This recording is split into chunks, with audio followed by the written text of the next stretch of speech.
"We're very snug in here," piped old Mr. Woodfield, and he peered out of the great, green leather armchair by his friend the boss's desk as a baby peers out of its pram.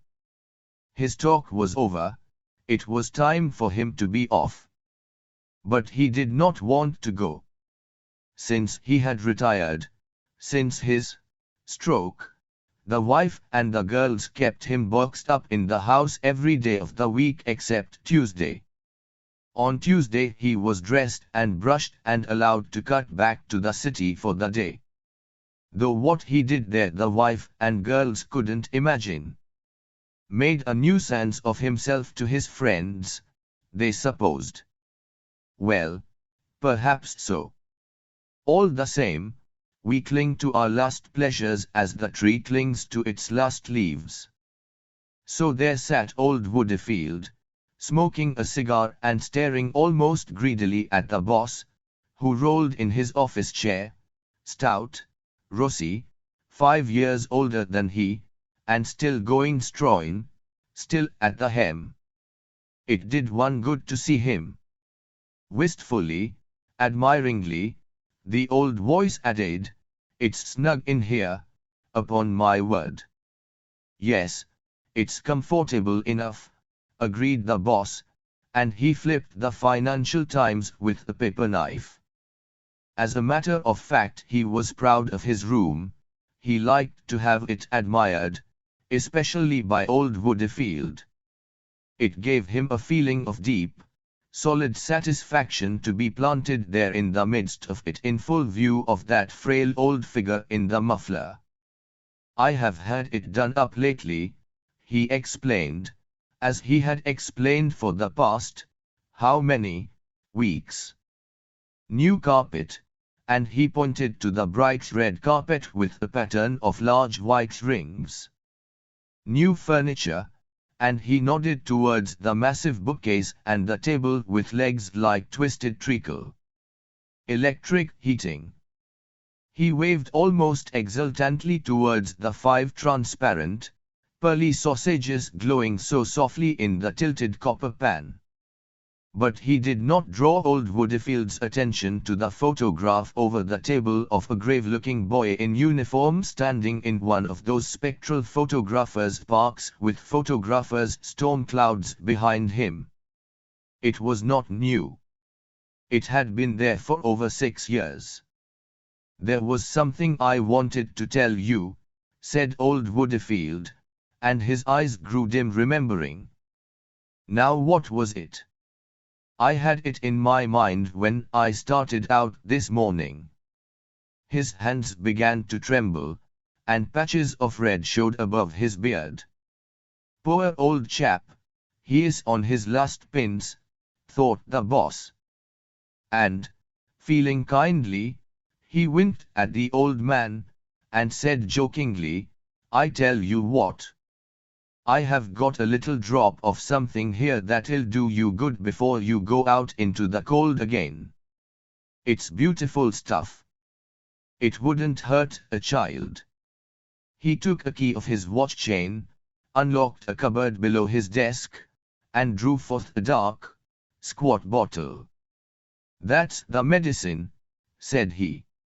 "And the man from whom I got it told me on the strict duty it came from the cellars at Windsor Castle." Old Woodfield's mouth fell open at the sight. He couldn't have looked more surprised if the boss had produced a rabbit. "It's whiskey, ain't it?" he piped, feebly. The boss turned the bottle and lovingly showed him the label. Whiskey it was. "Do you know," said he, peering up at the boss wonderingly, "they won't let me touch it at home." And he looked as though he was going to cry. "Ah, that's where we know a bit more than the ladies," cried the boss, swooping across for 2 tumblers that stood on the table with the water bottle, and pouring a generous finger into each. "Drink it down. It'll do you good. And don't put any water with it. It's sacrilege to tamper with stuff like this." "Ah, He tossed off his, pulled out his handkerchief, hastily wiped his moustaches, and cocked an eye at old Woodfield, who was rolling his in his chaps. The old man swallowed, was silent a moment, and then said faintly, "It's nutty." But it warmed him, it crept into his chill old brain, he remembered. "That was it," he said, heaving himself out of his chair. "I thought you'd like to know. The girls were in Belgium last week having a look at poor Reggie's grave, and they happened to come across your boys. They are quite near each other, it seems." Old Woodfield paused, but the boss made no reply. Only a quiver in his eyelids showed that he heard. "The girls were delighted with the way the place is kept," piped the old voice. "Beautifully looked after. Couldn't be better if they were at home. You have not been across, have you?" No. For various reasons the boss had not been across. "There's miles of it," quavered old Woodfield, "and it's all as neat as a garden. Flowers growing on all the graves. Nice broad paths." It was plain from his voice how much he liked a nice broad path. The pause came again. Then the old man brightened wonderfully. "Do you know what the hotel made the girls pay for a pot of jam?" he piped. 10 francs. Robbery, I call it. It was a little pot, so Gertrude says, no bigger than a half-crown. And she hadn't taken more than a spoonful when they charged her 10 francs. Gertrude brought the pot away with her to teach him a lesson. Quite right, too, it's trading on our feelings. They think because we're over there having a look round we're ready to pay anything. That's what it is." And he turned towards the door. Quite right," cried the boss, though what was quite right he hadn't the least idea. He came round by his desk, followed the shuffling footsteps to the door, and saw the old fellow out. Woodfield was gone. For a long moment the boss stayed, staring at nothing, while the grey-haired office messenger, watching him, dodged in and out of his cubby hole like a dog that expects to be taken for a run. Then, "I'll see nobody for half an hour, Makey," said the boss. "Understand? Nobody at all." "Very good, sir." The door shut. The firm heavy steps recrossed the bright carpet, the fat body plumped down in the spring chair, and leaning forward, the boss covered his face with his hands. He intended, he had arranged to weep. It had been a terrible shock to him when old Woodfield sprang that remark upon him about the boy's grave. It was exactly as though the earth had opened and he had seen the boy lying there with Woodfield's girls staring down at him. For it was strange. Although over 6 years had passed away, the boss never thought of the boy except as lying unchanged, unblemished in his uniform, asleep forever. "My son," groaned the boss. But no tears came yet. In the past, in the first months and even years after the boy's death, he had only to say those words to be overcome by such grief that nothing short of a violent fit of weeping could relieve him. Time, he had declared then, he had told everybody, could make no difference.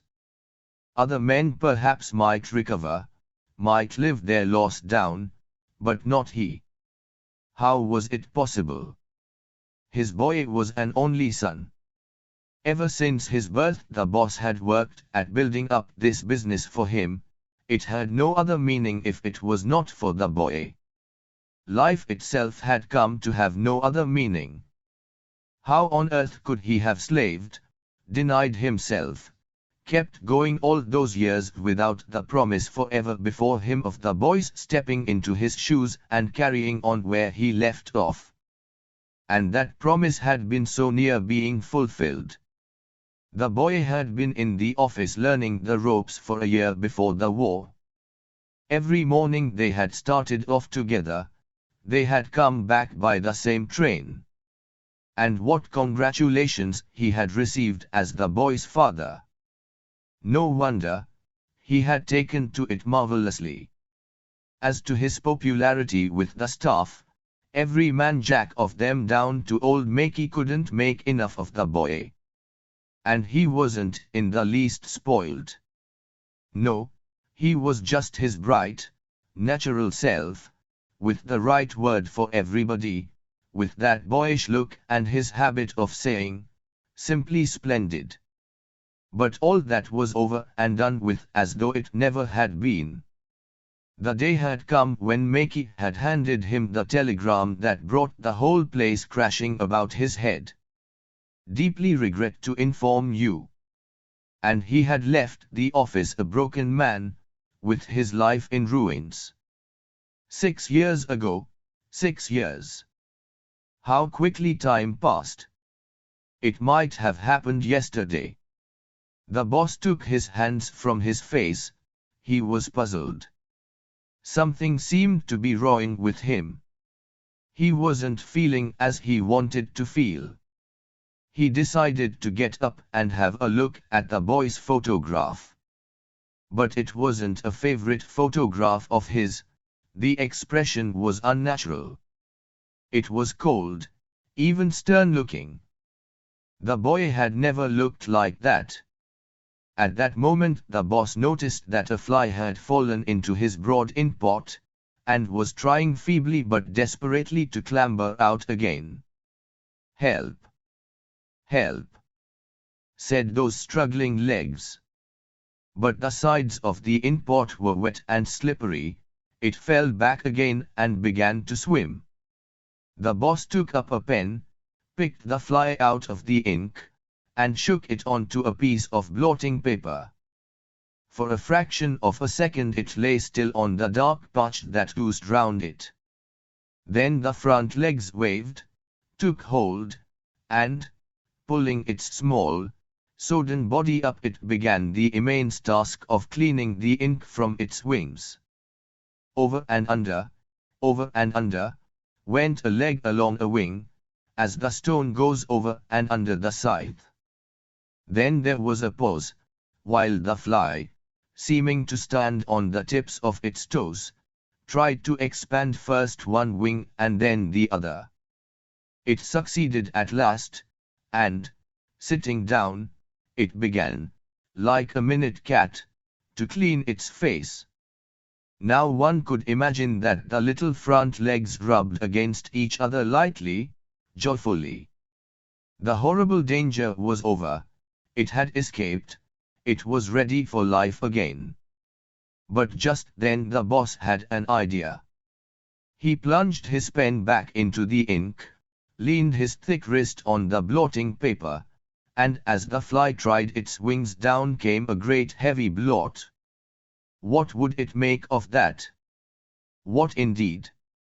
The little beggar seemed absolutely cowed, stunned, and afraid to move because of what would happen next. But then, as if painfully, it dragged itself forward. The front legs waved, caught hold, and, more slowly this time, the task began from the beginning. "He is a plucky little devil," thought the boss, and he felt a real admiration for the fly's courage. That was the way to tackle things. That was the right spirit. Never say die, it was only a question of. But the fly had again finished its laborious task, and the boss had just time to refill his pen, to shake fair and square on the new clean body yet another dark drop. What about it this time? A painful moment of suspense followed. But behold, the front legs were again waving, The boss felt a rush of relief. He leaned over the fly and said to it tenderly, "You artful little bee." And he actually had the brilliant notion of breathing on it to help the drying process. All the same, there was something timid and weak about its efforts now, and the boss decided that this time should be the last, as he dipped the pen deep into the ink pot. It was. The last blot fell on the soaked blotting paper, and the draggled fly lay in it and did not stir. The back legs were stuck to the body, the front legs were not to be seen. "Come on," said the boss. "Look sharp." And he stirred it with his pen, in vain. Nothing happened or was likely to happen. The fly was dead. The boss lifted the corpse on the end of the paper knife and flung it into the waste paper basket. But such a grinding feeling of wretchedness seized him that he felt positively frightened. He started forward and pressed the bell for Makey. "Bring me some fresh blotting paper," he said, sternly, "and look sharp about it." And while the old dog padded away, he fell to wondering what it was he had been thinking about before. What was it? It was. He took out his handkerchief and passed it inside his collar. For the life of him he could not remember.